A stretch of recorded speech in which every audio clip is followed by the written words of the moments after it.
Hi guys! At dahil biglaan kaming nag-road trip papuntang Baguio kasama ang aming batang makulit, syempre hindi pwedeng hindi dumaan sa Camp John Hay kung nasaan ang The John Hay Hotels. Kapag hindi kayo naka-check-in dito, may parking fee na 120 pesos pero sulit naman dahil sobrang nag-enjoy si baby girl sa playground. May iba't ibang rides din na pwedeng itry ang kids starting at 100 pesos depende sa trip nilang sakyan.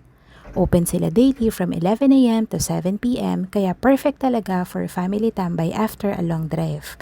So paano hanggang sa uulitin, kita-kits sa Baguio at Calamba. Bye!